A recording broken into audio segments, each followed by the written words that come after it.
Hi, this is Ankit Tiwari और आप देख रहे हैं मेरा YouTube channel motivation for all. आज का ये वीडियो आरआरबी बेंगलोर के एएलपी टेक्नीशियन के स्टूडेंट्स के लिए, जो वेटिंग स्टूडेंट्स हैं उनके लिए स्पेशली। जैसा कि मैं एक सीरीज चला रहा था कि कैलकुलेशन करके और ये बता रहा था एएलपी टेक्नीशियन की वेटिंग अप्रॉक्स कितनी बची हुई है उस बोर्ड में और क्या चांसेस है उनका क्लियर होने का। तो आज जो डाटा आ चुका है आरआरबी बेंगलोर का, इसको देखेंगे और तीनों डिवीज़न बेंगलोर, मैसूर और हुबली, तीनों डिवीज़न के आरटीआई रिप्लाईज़ को देखेंगे और पूरा शुरू से एनालिसिस करेंगे कि डीवी के लिए कितने कॉल किए गए थे, कितने का पैनल आया, कितने अनफिट हुए, कितने एब्सेंट हुए, वो सारा का सारा डाटा देखेंगे और एट प्रेजेंट कितने वेटिंग में है उसके बारे में भी देखेंगे और क्या पॉसिबिलिटी है क्लियर होने की, उसके चांसेस को भी देखेंगे।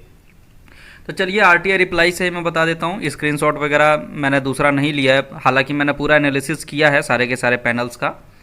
तो इसमें देखिए 4892 कैंडिडेट्स को डॉक्यूमेंट वेरिफिकेशन के लिए बुलाया गया था।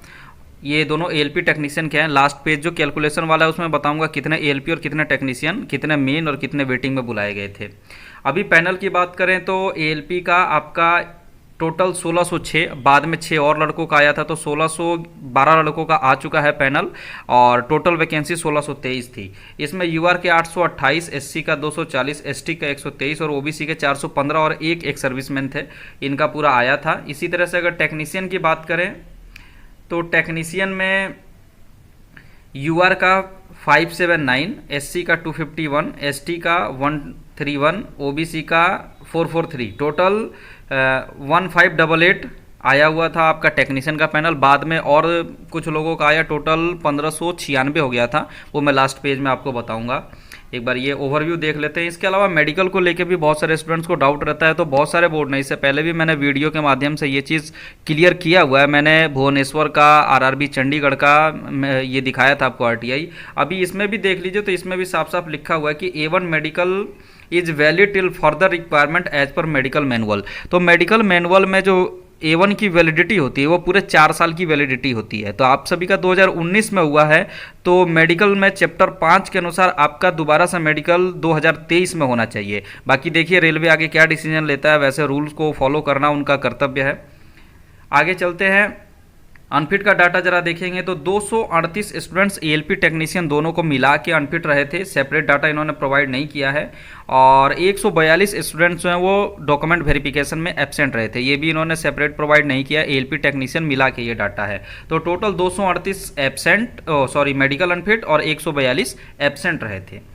अब जरा ये बात करते हैं जो आरटीआई रिप्लाई आपका फाइनल ज्वाइनिंग के बाद हुआ है। ये पीसीएम कैंडिडेट हैं, इन्होंने अपना नाम शेयर करना नहीं चाहा। इसके अलावा ये सारा इन्फॉर्मेशन सतीश भाई ने प्रोवाइड किया और साथ में एक और दोस्त है, उन्होंने अपना इन्फॉर्मेशन देना नहीं चाहा, इसलिए मैं उनका नाम नहीं ले रहा हूँ। तो इन दोनों ने सारा का सारा ये इन्फॉर्मेशन प्रोवाइड किया है। तो इसमें आप देखेंगे तो 23 कैंडिडेट जो हैं वो ज्वाइन नहीं किए हैं और उनको एक आखिरी मौका देना भी बाकी है। ये इन्होंने बोला था कि ये 31/8/2020 मतलब 31 अगस्त तक ये इस प्रोसेस को कंप्लीट कर लेंगे। 83 कैंडिडेट ने ज्वाइन किया है, 23 ने नहीं किया है, मतलब टोटल 106 स्टूडेंट्स जो हैं यहाँ पे बेंगलोर डिवीज़न को अलॉट हुए थे। तो ये बेंगलोर डिवीज़न का आरटीआई रिप्लाई है, 12/8 का ये रिप्लाई आया हुआ है। इसके अलावा अभी सेकेंड का देखते हैं, ये हुबली का है। तो इसमें इन्होंने जो क्वेश्चंस पूछा था यही पूछा था कि 134 कैटेगरी और 136 कैटेगरी में कितने स्टूडेंट्स को इम्पैनल्ड किया गया था और कितनों ने ज्वाइन नहीं किया। तो इन्होंने बताया, इसमें यूआर का डाटा तो इन्होंने प्रोवाइड नहीं किया, लेकिन बाकी कम्युनिटी का दे दिया है। तो आप चाहें तो इससे यूआर का खुद से ही कैलकुलेट कर सकते हैं। तो ओबीसी के 40, एससी के 22 और एसटी के 11 कैटेगरी नंबर 134 में इम्पैनल्ड हुए थे। कैटेगरी 36 में ओबीसी के 14, एससी के 8 और एसटी के 4 स्टूडेंट्स इम्पैनल्ड हुए थे। और अगर नॉन टर्नअप की बात करें तो कैटेगरी नंबर 134 में ओबीसी के 13, एससी के 9 और एसटी के 5 लड़के ज्वाइन नहीं किए हैं। ऐसे ही कैटेगरी नंबर 136 में ओबीसी के 4 और एससी के 3 लड़के ज्वाइन नहीं किए हैं। एसटी के सारे कैंडिडेट ने ज्वाइन किया हुआ है। तो ये आपका हुबली का आरटीआई रिप्लाई था। ऐसे ही ये मैसूर डिवीज़न का देखें तो मैसूर डिवीज़न में कैटेगरी नंबर 134 में 9 और 136 में 3 स्टूडेंट्स ने ज्वाइन नहीं किया है। ये इसमें कम्युनिटी वाइज नहीं बताया, ओवरऑल बताया। तो टोटल 12 स्टूडेंट्स मैसूर से ज्वाइन नहीं किए हैं, 23 स्टूडेंट्स बेंगलोर से। और ये अच्छा खासा आपका परसेंटेज आ रहा है, 20 से 25% के बीच में आंकड़ा 21-22% ऐसा बन रहा है। तो पीसीएम का तो काफ़ी अच्छा खासा जो है रिप्लेसमेंट पैनल आने का चांस है, काफ़ी अच्छे स्टूडेंट्स का आना है। इसके अलावा एएलपी का कोई आरटीआई रिप्लाई नहीं मिला, कोई स्टूडेंट ने प्रोवाइड नहीं किया मेरे को। ये कैलकुलेशन की एक बार बात कर लेते हैं। तो टोटल वैकेंसी के बारे में जैसा कि मैंने पहले बताया 1623 एएलपी की वैकेंसी और टेक्नीशियन की आपकी 1856 वैकेंसी थी।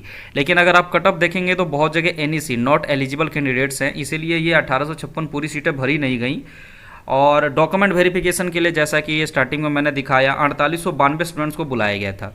इसमें एएलपी के 2435 और टेक्नीशियन के 2457 स्टूडेंट थे। एएलपी के मेन लिस्ट के 1623, वेटिंग के 812। ऐसी टेक्नीशियन में मेन लिस्ट के अप्रॉक्स 1600 और वेटिंग लिस्ट के 857 के करीब थे। पैनल की बात करें तो एएलपी का एक पहला पैनल 1007 स्टूडेंट का आया था, फिर 599 और 6 स्टूडेंट का लास्ट में आया, टोटल 1612। अभी भी 11 सीटें यहाँ पे बची हुई हैं। अब वो हो सकता है कि री अपील वाले जो मेडिकल अनफिट हैं उनके लिए रखी गई हो। अगर वो क्लियर नहीं होता है, या फिर ये विदहेल्ड कैंडिडेट्स भी हो सकते हैं जिनका किसी तरह से डीवी में प्रॉब्लम हो, अगर उनका क्लियर नहीं होता तो इन 11 सीटों पे स्टैंड बाई कैंडिडेट्स को लिया जाएगा। इसके अलावा टेक्नीशियन की बात करें तो शुरुआत में आया था 592, लेकिन उसमें से एक कोरिजेंडम जारी हुआ और 5 स्टूडेंट का नाम हटा दिया गया था। उसके बाद एक 2 का पैनल और एक 7 का पैनल, टोटल 1596 स्टूडेंट्स का पैनल आपके टेक्नीशियन में आया। जैसा कि ये कम्युनिटी वाइज ये मैं आपको आरटीए रिप्लाई में ऑलरेडी बता ही चुका हूँ। अनफिट और एब्सेंट का डाटा मैं बता ही चुका हूँ। यहाँ पे टोटल अनफिट जो है 238 स्टूडेंट थे, लेकिन यहाँ पे मैंने अप्रोक्स लिया क्योंकि उन्होंने सेपरेट बताया नहीं। तो मेरी तरफ से 195 एएलपी के, क्योंकि बहुत ज़्यादा लड़के फेल होते हैं एएलपी के लिए, A1 मेडिकल स्टैंडर्ड होता है, और 43 लड़के वो टेक्नीशियन के मैंने लिए हैं। इसी तरह से एब्सेंट की बात करें तो यहाँ पे एवरेज होता है, दोनों ऑलमोस्ट एक जैसे एब्सेंट होते हैं। तो एएलपी के 70 और टेक्नीशियन का 72 स्टूडेंट एब्सेंट मैंने माना है। ये हो सकता है थोड़ा बहुत ऊपर नीचे हो। एट प्रजेंट अगर वेटिंग की बात करते हैं तो एट प्रजेंट वेटिंग जो है एएलपी में 547। मैंने इसको 500 इसलिए लिखा क्योंकि डीवी में रिजेक्टेड स्टूडेंट्स का डाटा बोर्ड के द्वारा प्रोवाइड नहीं किया गया। लेकिन कुछ एक स्टूडेंट ऐसे होते हैं जिनका डॉक्यूमेंट का कमी होता है, या कुछ ऐसे होते हैं जो कि पासिंग ईयर गलत भरते हैं, डेट ऑफ बर्थ गलत भरते हैं, इसकी वजह से उनका कैंडिडेचर कैंसिल हो जाता है। तो उसके बारे में डाटा प्रोवाइड नहीं किया गया, इसलिए अप्रॉक्स मैं लेके चल रहा हूँ कि 500 स्टूडेंट जो है आपके एएलपी के वो अभी तत्कालिक वेटिंग में प्रेजेंट हैं। टेक्नीशियन की बात करें तो इसी तरह से 700, और इसी 700 में पीसीएम के लगभग 150 लड़के वेटिंग में हैं, और पीसीएम का तो लगभग दिख रहा है कि 100 सीटें ईजिली खाली हो जाएंगी। तो यहाँ पे तो साफ साफ दिख रहा है कि पीसीएम की वेटिंग मेजोरिटी में क्लियर हो जाना है।